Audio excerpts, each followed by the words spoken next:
सो 9th class students, उम्मीद करता हूं कि आप अपने फाइनल एग्जाम की जो प्रिपरेशन है बहुत अच्छे से कर रहे होंगे। तो मैथ्स की रिस्पॉन्सिबिलिटी मैंने ले रखी है, जिसमें मैंने आपको प्रॉमिस किया था कि मैथ्स के जो 5 चैप्टर्स हैं, 5 चैप्टर्स, राइट, कितने चैप्टर्स? 5 चैप्टर्स, जिनका वेटेज कितना है? 40 मार्क्स का। तो मैं अपने इस चैनल के थ्रू आपको एकदम कंप्लीट करवा दूंगा और most important and expected question मैं आपको करवाने वाला हूं इन 5 चैप्टर्स के। तो वो सब कंप्लीट हो चुका है। अभी तक अगर आपने ये 5 चैप्टर्स प्रिपेयर नहीं किए हैं जिनका वेटेज 40 मार्क्स का है, तो जल्दी से प्रिपेयर कर लो।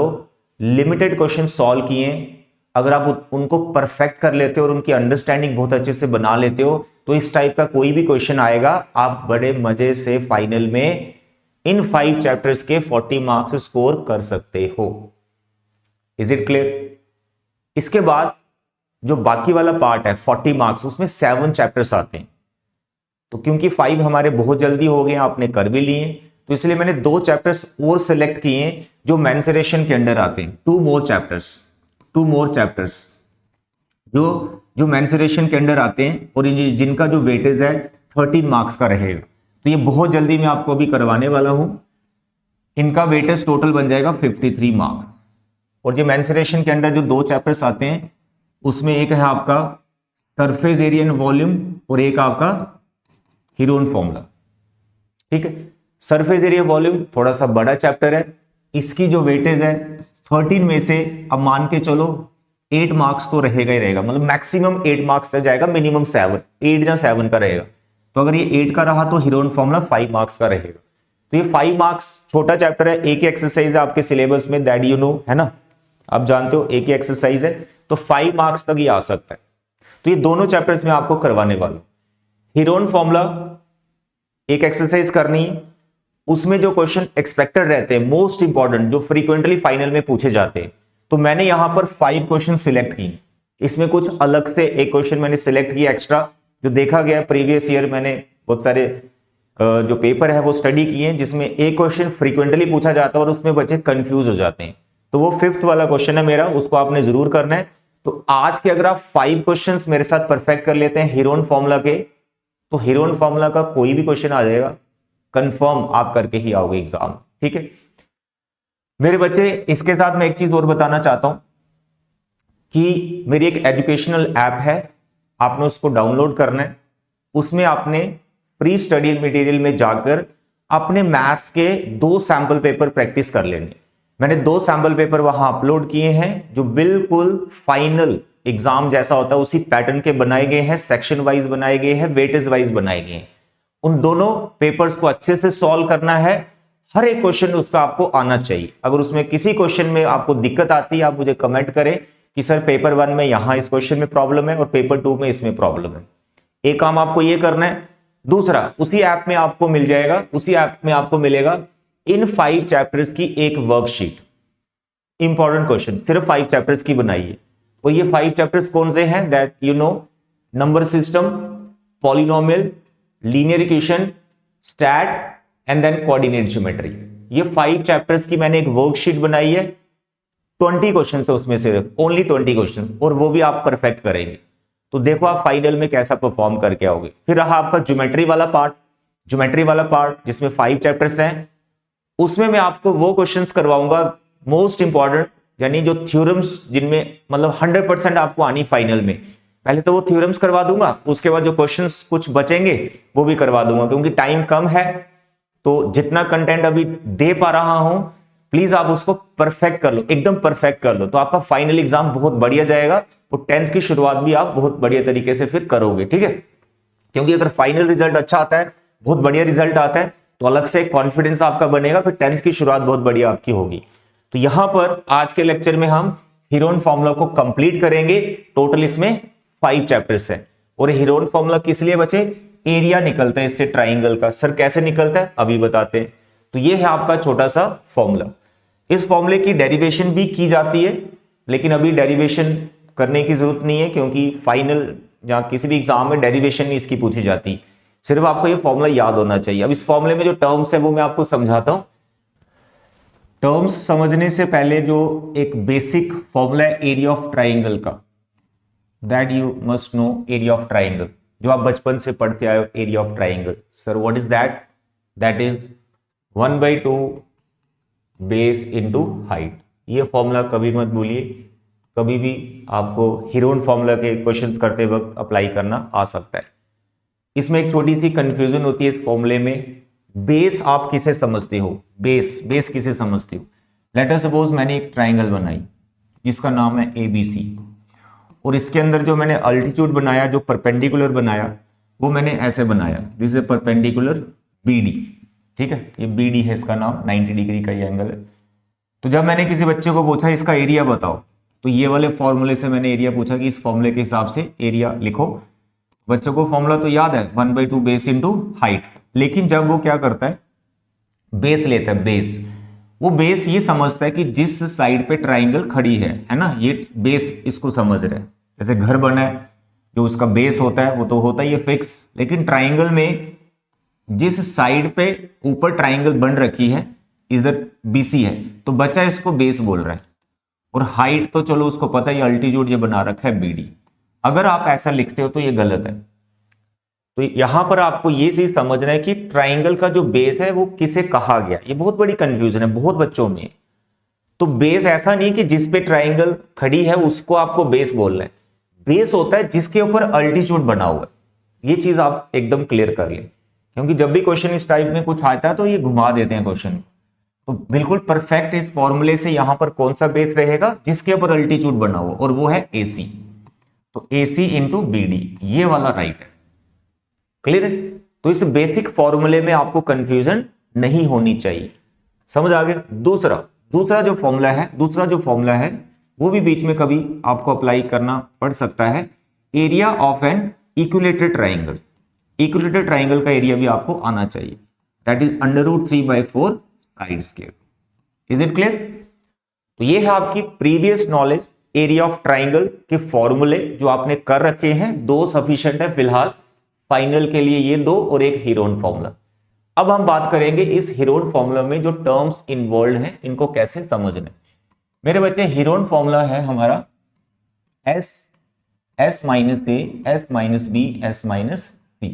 सबसे पहले जो स्मॉल ABC है, अगर मैं इनकी बात करूं तो ये हैं are length of side of the triangle. जिस ट्राइंगल का तुम एरिया फाइंड कर रहे हो उसकी 3 साइड्स है, राइट? उन 3 साइड्स का आपको लेंथ चाहिए होता है, लेंथ कितना यूनिट की है वो।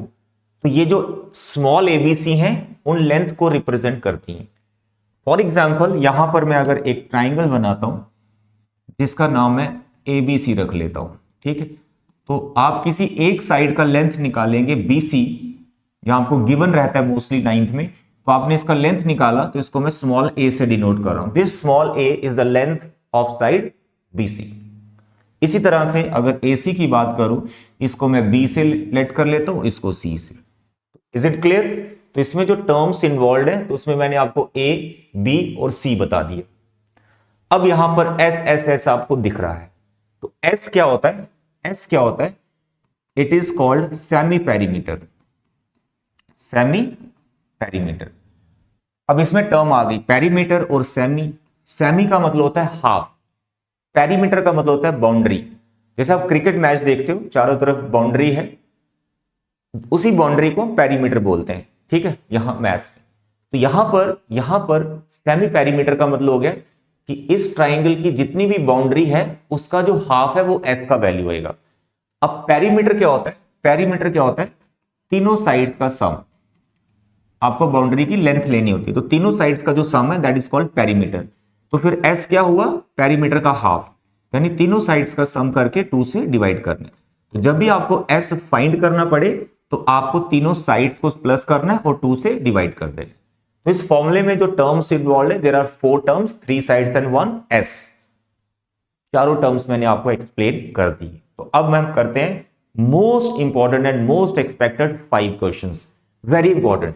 देखिए first question, can you do this question? Yes sir we can do. या मैं जानता हूं तुम कर सकते हो, छोटा सा चैप्टर है। Find the area of triangle, 2 of its sides are 8 and 11 and the perimeter is 32।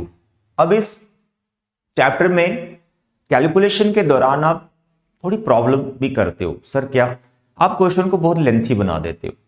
जब स्क्वायर रूट के अंदर नंबर्स आते हैं आप उन सभी नंबर्स को मल्टीप्लाई कर देते हो। ऐसा कभी भी नहीं करना है। मल्टीप्लाई हमें तब करना है जब हम स्क्वायर रूट नहीं निकाल पा रहे हैं, या फिर हमें पता है कोई भी परफेक्ट अंदर नहीं बन रहा है।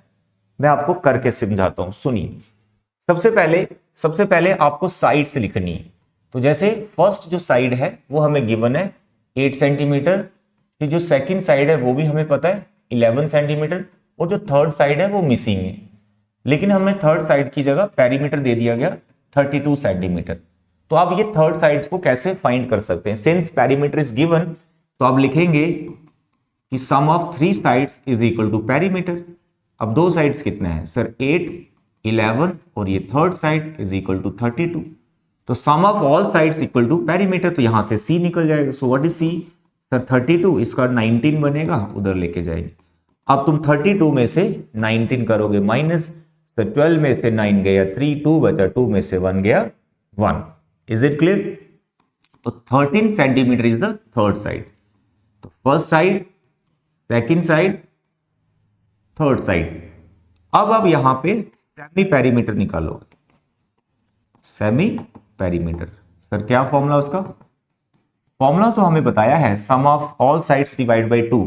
अब क्योंकि पेरीमीटर हमें डायरेक्ट गिवन है, तो आप पेरीमीटर को ही डायरेक्ट डालो ना, फिर से 3 साइड्स को क्यों प्लस करना है? इसको और इसको प्लस करोगे फिर से 32 ही आएगा, तो वो हमें 32 दिया हुआ है। तो अगर इन तीनों का 32 आ रहा है तो फिर तो कहीं ना कहीं एरर कर रहे हो तुम, ठीक है। तो आ गया पेरीमीटर का half, that is 16 centimetre. Is it clear? तो यहां पे अब आपको क्या करना है?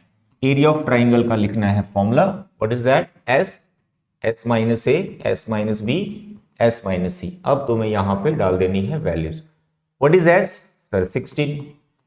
Then 16 minus A, first side 8 है, 16 माइनस बी, सेकेंड साइड 11 है, 16 माइनस सी, थर्ड साइड हमने फाइंड की है 30। Is it clear? अब ये सब आपने यहां पर ध्यान रखना है, बहुत ध्यान रखना पड़ेगा आपको। यहीं पर आप प्रॉब्लम करते हो जिसमें टाइम चला जाता है। ये 16 है, 16 में से 8 आ गया, 16 में से 11, यहां पे 5 आ गया, और यहां पे 3 आ गया। अब बहुत से बच्चे देखा गया है इन सबको मल्टीप्लाई कर देते हो। इनको कभी भी मल्टीप्लाई नहीं करना है। लगभग हर क्वेश्चन में ऐसा रहेगा, ये फैक्टराइज हो जाते हैं और कुछ नंबर्स का यहां पे स्क्वायर रूट निकल जाता है। अब सर वो क्या बोल रहे हैं समझाते हैं। जैसे 16 है, ये एक परफेक्ट नंबर है, तो 16 का स्क्वायर रूट 4 होता है। आपको पता है ये 9th क्लास में आप 16 का स्क्वायर रूट 4 होता है। तो ये 16 बाहर आएगा, तो 16 को फिर आगे मल्टीप्लाई करने से क्या फायदा होने वाला? कुछ भी नहीं होने वाला।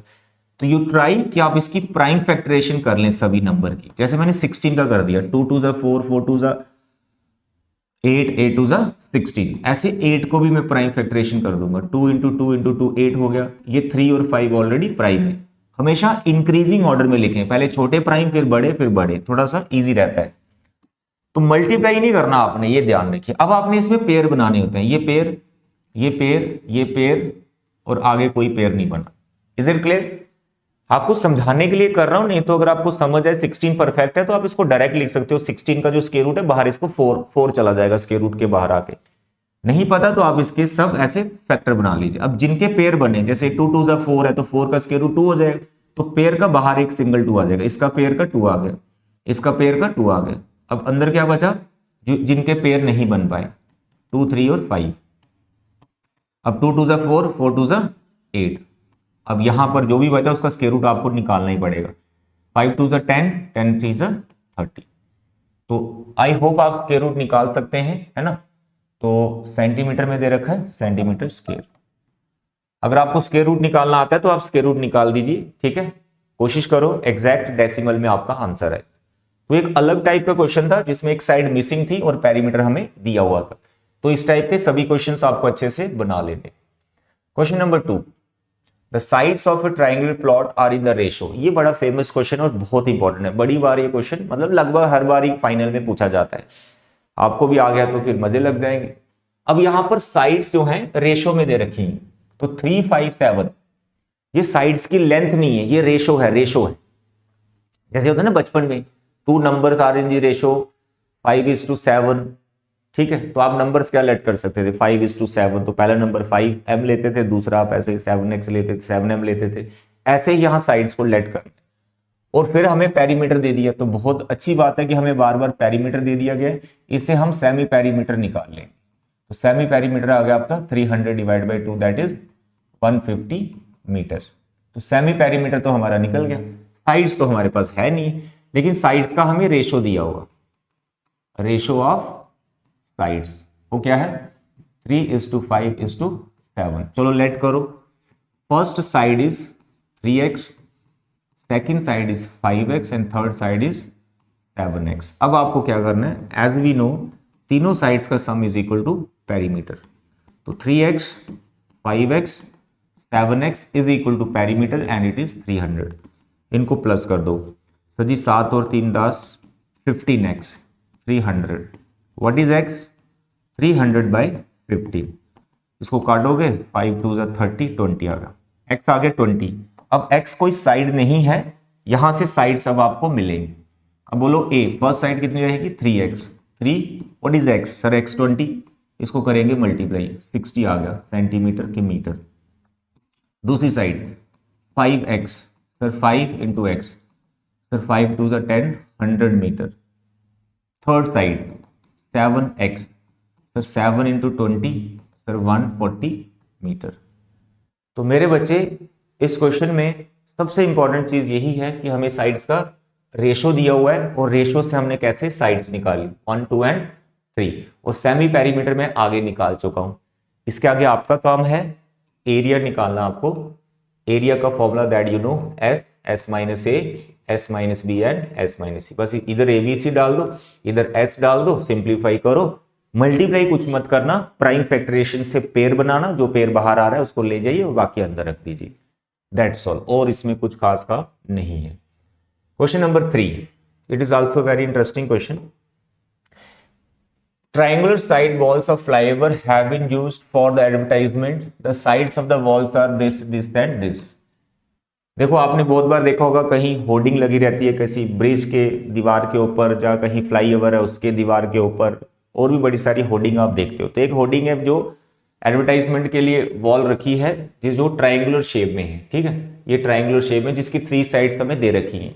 अब यहां पर इंपॉर्टेंट ये क्वेश्चन इसलिए हो जाता है क्योंकि यहां पर आपको कॉस्ट वगैरह कुछ फाइंड करना है, कुछ रेंट वगैरह आपको फाइंड करना है। अब यहां पर एक कंफ्यूजन छोटी सी होती है, कि सर ये जो रेंट है ये कैसे निकाल रहे हैं, ठीक है, क्योंकि हमें एक ईयर का दे रखा है, और जो हमें रेंट यहां पे पूछा हुआ है वो हमें यहां पर how much rent it did पे, इट इज फॉर 3 मंथ्स, हमें 3 मंथ्स का रेंट है, लेकिन कॉस्ट हमें 5000 की दे रखी है। तो मेरे बच्चे सबसे पहले मैं आपको यहां पे बता दूं कि आपको साइड से सब दिया हुआ है, तो आप एस निकालो पहले जल्दी से, क्लियर हो गया, that you can find what is a 122 22 and 120 divide by 2। तो can you find S, yes sir we can find S तुम ढूंढ लोगे, ये आपने करनी कैलकुलेशन हो जाएगी, प्लस करके 2 से डिवाइड करना, बहुत इजी क्वेश्चन है ये। उसके बाद एरिया ऑफ ट्राइंगल का फॉर्मूला क्या, sir S minus A, S minus B, S minus C. Sir ये भी हम ढूंढ लेंगे, बिल्कुल ढूंढ लोगे, क्योंकि तीनों साइड्स का वैल्यू हमें पता है। एस आप निकाल लोगे, यहां पे डालोगे, सिंप्लीफाई करोगे तो हमारे पास एरिया आ जाएगा। एरिया हम सब निकाल लेंगे क्योंकि साइड्स पता है, तो एरिया तुम निकाल लोगे। प्रॉब्लम का है 3 मंथ्स का जो कॉस्ट या रेंट निकालना है वो कैसे निकालना है, तो उसकी डिटेलिंग में यहां आपको करके देता हूं। लेट अस सपोज आपने जो भी कैलकुलेशन की, ये जो एरिया तुम्हारे पास आया ये के आ गया, के मीटर्स के, दिस एरिया, ये तुम्हें ढूंढना है, ठीक है, ये तुम्हें ढूंढना बहुत ईजी है, इसलिए मैं अभी यहां पे नहीं कर रहा हूं। अब आगे देखिए, तुम्हें यहां पे क्या लिखना है, रेंट फॉर 1 ईयर। अब 1 ईयर को क्या बोलते हैं, 12 मंथ्स, ठीक है, क्योंकि मंथ्स में हमको जाना है। बोलिए कितना रेंट है 5000। अगर आप उसमें एडवर्टाइजमेंट करते हैं तो 12 महीने यानी 1 ईयर का आपको 5000 रुपीज देना पड़ेगा, क्लियर होगा। लेकिन आपको कितने मंथ्स के चाहिए, 3 मंथ्स के लिए, तो सबसे पहले हम 1 मंथ का रेट निकालेंगे। डायरेक्ट भी लिख सकता हूं बट फिलहाल मैं डिटेलिंग कर रहा हूं। तो रेंट फॉर 1 मंथ। अब मुझे बताओ 12 मंथ्स के लिए अगर आप 5000 दे रहे हो तो 1 मंथ के लिए कितना दोगे, 1 मंथ के लिए कितना दोगे, it is obvious 5000 divide by 12। तो ये 1 यूनिट यानी 1 मंथ का मैंने रेंट निकाल लिया।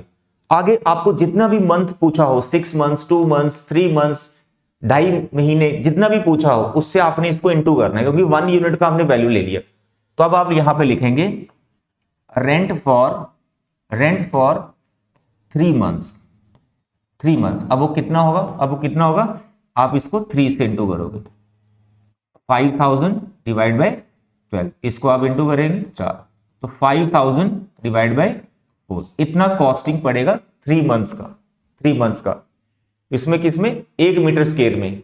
अब तुम्हें टोटल रेंट लिखना है यहां पर, टोटल रेंट, ठीक है। तो टोटल रेंट कितना आएगा, देखो यहां लिखा था पर मीटर स्क्वायर, तो ये जो मैंने निकाला पर मीटर स्क्वायर का निकाला है, उस हिसाब से निकाला। अब टोटल रेंट कितना पड़ेगा, ये तो हो गया कि 3 मंथ्स के लिए 1 मीटर के हिसाब से इतना पैसा लगता है। तो अब टोटल रेंट कितना बनेगा, तो आपने एरिया कितना निकाला होगा, के। तो आपने क्या करना है, 3 मंथ्स का जो रेंट निकला है 5000 डिवाइड बाई 4, इसका जो एरिया आपने टोटल निकाला होगा उससे इंटू कर देना, दैट्स ऑल। बस इसको कैलकुलेशन करना है, ये कॉस्ट आ जाएगी, रेंट आ जाएगा। के आपको खुद निकालना है, के हीरोन फॉर्मूला से आप निकाल लोगे।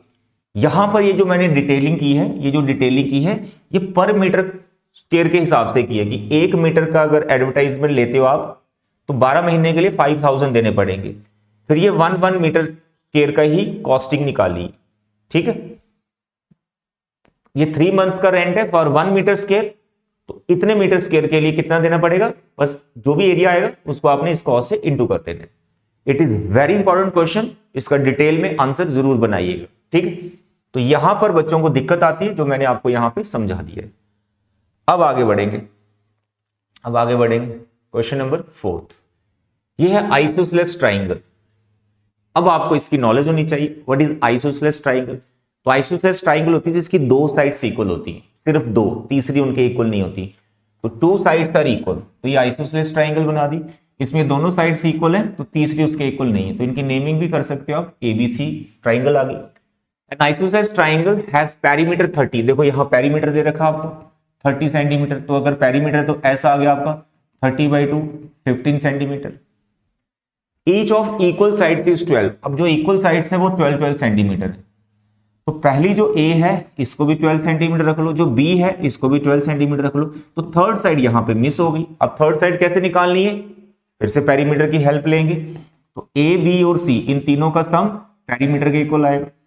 ये हो गया 12 सी, यहां पे कितना आ गया पेरीमीटर, सर जी 30, तो यहां पे आ गया सी 30, 12 24 उधर जाएगा, माइनस हो जाएगा, तो बोलो कितना आ गया 6। तो थर्ड साइड हमारी 6 आ गई। अब मुझे बताओ, अगर मैंने थर्ड साइड्स भी निकाल दी तो क्या तुम एरिया निकाल लोगे? यस सर, हम एरिया निकाल लेंगे। तो ये अब आपने आगे खुद करना है, ठीक है, एरिया खुद निकालना आपको। अब हम आगे बढ़ेंगे मोस्ट इंपॉर्टेंट क्वेश्चन नंबर 5, जिसमें हमें यहां पे पूछ लिया गया है अलग से question, find the length of the altitude of the side of the 50 metre length from its opposite vertex. तो इस टाइप के क्वेश्चंस में बच्चों को होती है थोड़ी सी कंफ्यूजन। अब वही कंफ्यूजन आपको यहां पे दूर करनी है अपनी, और फिर फाइनल में देखो आप बढ़िया तरीके से क्वेश्चन बना के आओगे अगर आया तो मेरे प्यारे और दुलारे बच्चे प्लीज रीड दिस क्वेश्चन। अरे वाह, पेरीमीटर सर दिया हुआ है, पेरीमीटर इज 240 मीटर, तो जैसे पेरीमीटर दिखा तो सेमी पेरीमीटर निकाल लेना है। 240/2, सर इसको हमने कैंसिल किया, 122 मीटर आ गया, तो this is semi perimeter. If its 2 sides are 78 and 50, देखो एरिया निकालने तक ये बहुत इजी है, लेकिन इसमें चैलेंज के जो अल्टीट्यूड हमें पूछ लिया गया है वो आपको ध्यान से यहां पे समझना है। मेरे प्यारे और दुलारे बच्चे, यहां पर फिर हमें 2 साइड्स पता चल गई, दैट इज 78 मीटर और फिर एक आ गई 50 मीटर, थर्ड साइड फिर मिसिंग हो गई। अब हम बात करेंगे फिर से, सर तीनों साइड्स का सम पेरीमीटर के इक्वल होता है, 2 साइड 78 और 50 हैं, थर्ड साइड फिर मिसिंग है, तो निकाल देंगे, तो आएगा 240, 78 और 50 हम माइनस करेंगे, तो मेरे बच्चे 240, 240 पेरीमीटर है, इसमें से माइनस कर रहे हैं, पहले इनको ऐड कर लेता हूं, 8 आ गया, और 7 5 12। अब करो माइनस इनको। सर 10 में से 8 सर जी 2, सर 3 बचा, 3 में से 2 सर जी 1, सर यहाँ कितना बचा, यहाँ पे तो 2 ही है, 2 में से 1 1, 112। तो this is the third side. अब तीनों साइड्स आपके पास आ चुकी हैं, ध्यान से देखिए, A B, this is C and this is semi perimeter 120। अब आपको यहां पे एरिया फाइंड करना है। बोलो एरिया का formula, sir ji square root S, S minus A, S minus B, S minus C. So what is S? Sir S is semi perimeter 120, 120 minus A is 78. What is B? Sir, B is 50, B is 50, 120 minus 50 and 120 minus last side is 112. इसको करेंगे हम total calculate उतना ही करें, because यहां पे देखो main target हमारा area find करना नहीं है, मेन टारगेट हमें अल्टीट्यूड का लेंथ ढूंढना है। तो पूरा एरिया को कैलकुलेट करने की जरूरत नहीं है, जितना होता उतना रखते हैं, फिर आगे जो फाइंड करना उसकी मदद से हम देखते हैं अल्टीट्यूड तक कैसे पहुंचेंगे। मेरे बच्चे 120 आ गए, इसको माइनस करो। सर 120 में से 78 माइनस करना है। सर 10 में से 8 गया 2, सर यहाँ 1 बचा, 11 में से 7 गया सर जी 4, तो यहाँ पे 42 आ रहा है, इनटू 120 में से 50 सर 70 आ रहा है, सर ये 120 में से 12 चला जाएगा सर जी 8 आ रहा है। इसको कुछ भी मत करो, नो कैलकुलेशन। अब मानो ये एरिया आपने निकाल लिया। अब हम बात करते हैं अल्टीट्यूड कैसे निकलेगा। अब यहां पर मैं आपको डायग्राम से समझाता हूं कि इसने बोला क्या है। Length of the altitude on the side 50 metre, जो 50 मीटर वाली साइड है उसके ऊपर अल्टीट्यूड बना हुआ है। पहले तो ये समझने, तो क्योंकि हम कंफर्टेबल रहते हैं बेस में ही हो, है ना बेस में ही हो, तो बीसी को मैं 50 मीटर मान लेता हूं। तो अल्टीट्यूड 50 मीटर वाली साइड के ऊपर बनाया गया, उसने बोला है the altitude on the side 50 metre length from its opposite vertex. तो इस साइड का अपोजिट वर्टेक्स ये रहा, तो यहां ए से तुम्हारा अल्टीट्यूड आएगा। तो इस अल्टीट्यूड की तुम्हें लेंथ निकालनी है, जिसका नाम मैंने डी रख लेना है। Now what is the length of AD? अब आपको क्या करना है, ये एरिया तो हमने निकाल दिया हेरोन फॉर्मूला से। अभी इसी ट्राइंगल का एरिया, जो बेसिक फॉर्मूला मैंने बताया, जो बचपन से आप पढ़ते आए हो, 1/2 बेस इंटू हाइट, तो ये वाला एरिया 1/2 बेस इंटू हाइट के इक्वल भी हम ले सकते हैं। यानी इसका एरिया अगर मैं 1/2 बेस इंटू हाइट से निकालूं, तो क्योंकि इसी ट्राइंगल का एरिया निकल रहा है, तो ये वाला एरिया और वो वाला एरिया बिल्कुल सेम ही होगा, एक ही ट्राइंगल का एरिया। तो मेरे प्यारे बच्चे, area of triangle is also equal to 1/2 base into height. अब एरिया ऑफ ट्राइंगल हम यहां पे निकाल चुके हैं। कितना आ रहा है? ये रहा 120, 42 और कितना है 70 और 6 है 8 आई थिंक 8 या 8 78। तो ये है हमारा एरिया ऑफ ट्राइंगल। अब ये किसके इक्वल ले सकता हूं मैं? 1/2 बेस इंटू हाइट, और बेस कितना है 50 और यहां से हाइट निकलेगी। तो ये रिलेशन आपको यहां डेवलप करना है और यहां से तुम हाइट निकालोगे। सर कैसे निकालें? बहुत भयंकर कैलकुलेशन है। कोई भयंकर कैलकुलेशन नहीं है। देखो इधर सबसे पहले यहां पे तुम स्केयरिंग बोथ साइड कर दीजिए, क्योंकि ये है स्केयर रूट, इसका रूट खत्म हो गया स्केयरिंग करने से, ये ऐसे ही आ गया। कोई फैक्टर्स मैंने नहीं बनाए, ये ऐसे रहा फिलहाल। क्योंकि मैंने इसका स्केयरिंग किया तो 1/2 का 1/4 हो जाएगा, 50 दो बार लिख देना है और h को स्केयर कर देना है। क्योंकि मैं लिखा स्केयरिंग बोथ साइड, तो इसके ऊपर पूरा स्केयरिंग होगा। तो स्केयरिंग होगा, 50 दो बार आएगा, 2 दो बार आएगा, h दो बार आ जाएगा। तो ऐसे बना लिया। अब ये वाली टर्म इसके पास ट्रांसफर कर दीजिए, 122, 42, 78, ये 4 इधर चला गया और डिवाइड में आ गया 50 इंटू 50 और यहां पे बना h स्केयर। अब तुम्हें यहां पर ये सब पहले कैंसिल कर लेना है, फिर देखिए कैसे रहेगा। ये 0 से देखो 0 गया, ये 0 से 0 गया। अब 5 2 है ना, ये ऊपर किसी को नहीं कैंसिल करते, और 5 5 25 बनाने की जरूरत भी नहीं है। हमें यहाँ पे कुछ परफेक्ट बनाने की कोशिश करनी, क्योंकि यहाँ पे h स्केयर बना हुआ है। तो यहाँ देखे 12 है, यहाँ 42 है, करता हूँ कोशिश फैक्टर बनाने की। अब 12 कैसे बनता है? 4 इंटू 3 12 होता है, 4 परफेक्ट है। 42 कैसे बनता है? सर जी 6 इंटू 7, जितना हो सके 6 इंटू 7, फिर 8 कैसे बनता है 8, चलो 2 इंटू 4 लिख लेते हैं, और एक 4 और है हमारे पास, डिवाइड बाय नीचे 2 5 है, ऊपर देखो कितने पेयर बने, ये 4 ये 4, ये एक पेयर हो गया। उसके बाद 3 है, तो इस 6 को और ब्रेक कर सकता हूं मैं, 3 इंटू 2, और यहां पे 4 बचा हुआ है और एक 2 बचा हुआ है, इस 2 को ऐसे लिखता हूं, 4 को फिर लिखता हूं 2 इंटू 2, ठीक है। तो ये दोनों 4 पहले मैंने कंज्यूम कर लिए, 3 को यहां लिखा, 6 को 2 बार ऐसे लिख दिया 3, और ये वाले 3 2 यहां से आगे, एक 7 बच रहा है खाली, डिवाइड बाय 5 इंटू 5।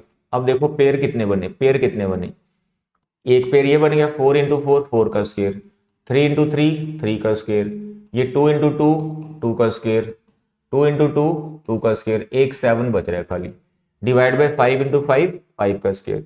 तो जब आप h निकालोगे तो ये पूरा स्क्वायर रूट के अंदर आ जाएगा। आपको पता है ये स्क्वायर जब इधर जाएगा इसके पावर 1/2 बन जाती है। तो ये 4 का स्क्वायर, 3 का स्क्वायर, 2 का स्क्वायर, 2 का स्क्वायर 7, और डिवाइड में 5 का स्क्वायर। अब सारे ही परफेक्ट हो गए 7 के अलावा, तो ये सारे बाहर आ जाएंगे, 4 आएगा बाहर, 3 आएगा बाहर, 2 आएगा बाहर, 2 आएगा बाहर, डिवाइड बाय 5 भी बाहर आ जाएगा, और रूट के अंदर क्या बचा 7। That's all. इन सबको मल्टीप्लाई करके 5 से डिवाइड कर दो, डेसिमल में कुछ आएगा, और फिर 7 का भी स्क्वायर रूट निकालो, वो भी कुछ 2 पॉइंट समथिंग आ जाएगा। सबको मल्टीप्लाई करो, जो आएगा that is the height of the altitude that is on the base 50 metre वाला side. Is it clear? Is a very important question. आज के अगर आप 5 क्वेश्चंस परफेक्ट कर लेते, आई एम डेड श्योर कि फाइनल में सरफेस एरिया जो 5 या 6 मार्क्स का आने वाला है, not surface area sorry, Heron formula 5 marks या 6 मार्क्स का रहेगा मैक्सिमम, ये 5 या 6 इतना ही रहता है। श्योर शॉर्ट आप इसका क्वेश्चन बना के आओगे। कंडीशन एक ही है, जो मैंने आज 5 क्वेश्चंस करवाए हैं ये परफेक्ट होने चाहिए। तो नेक्स्ट लेक्चर में मैं आपको सरफेस एरिया एंड वॉल्यूम के मोस्ट इंपॉर्टेंट क्वेश्चन करवाऊंगा। तो अभी के लिए इतना बचे। Thank you, bye bye and take care.